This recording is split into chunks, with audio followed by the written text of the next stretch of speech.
Our report is all about the regulations. The Regulation 22 is prevention and control of water ingress. Regulation 22-1, flooding detection systems for passenger ships. And Regulation 24, additional requirements for prevention and control of water ingress.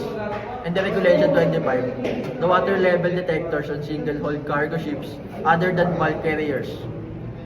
The Regulation 22 of the International Convention for the Safety of Life at Sea, or SOLAS, deals with the prevention and control of water ingress in ships, particularly in cargo ships. Its aim is to ensure that water does not enter compartments where it could affect the stability and safety of the vessel, ensuring that openings in the hull, superstructure, and deck are properly sealed to prevent water from entering, requiring appropriate drainage systems to quickly remove water if it does enter the ship, mandating the regular inspection and maintenance of doors, hatches, and other closures to prevent leaks. This regulation helps maintain vessels' integrity and avoid stability issues that could lead to capsizing or sinking. Any openings in the ship, shell flooding beneath the deck, which prevent damage from extending vertically downward, must remain closed during navigation. However, the administration may allow special doors to be opened if the ship master deems it necessary for operational purpose. As long as the ship safety is not compromised, watertight door and ramps used to divide large cargo areas must be closed before the voyage begins and remain closed while the ship is at sea. The times when these doors are open or closed must be documented in a logbook as required by the administration. Additionally, internal hatch cover and access door that prevent water from entering must be approved by the officer on duty. This passage outlines key safety protocols related to maintaining the watertight integrity on the ship's watertight plans, as required to have detailed plans illustrating the watertight compartments on board. These plans must also show how the compartments can be sealed and should be readily accessible for officers.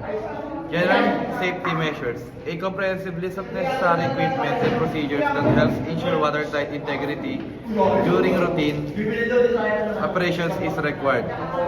It helps prevent accidental flooding or breaches. Critical safety elements. Vital safety features such as closures, alarms, and other essential equipment must be listed and clearly identified. These elements are crucial for ensuring safety of the ship and crew in the event of emergency. Damage stability guidance. The ship must provide clear and easily understandable information to the captain and officers, enabling to evaluate ship's ability to remain afloat after suffering damage to certain compartments.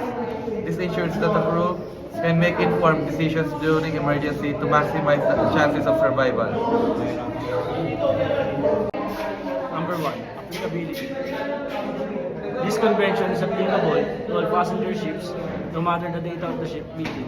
Number 2. Damage control drills. Damage control drills must take place at least once every 3 months. Not all crew members need to participate in each drill, but only those who will be handling damage control operations. Number 2. Variety of drills. Different kinds of emergency must be simulated in each drill so that the personnel can prepare for different types of damage situation. Number 4. What must be included in each drill? Each drill must include reporting crew to station according to the master list, damage control information and stability computers assessed, calling shore support if possible, operating watertight doors and closures, showing flooding detection system operation if defeated, showing cross-flooding and equalization system if defeated, working of bilge pumps and inspection of alarms, training on damage system and control system. 5. Annual requirement. Stability checks should be provided with a minimum of 1 drill per year to ensure base support. Number 6. Familiarization. Damage control acting crew members need training on their duties and relevant information before sailing. 7. Documentation. each drill shall the record maintain just a record of any other.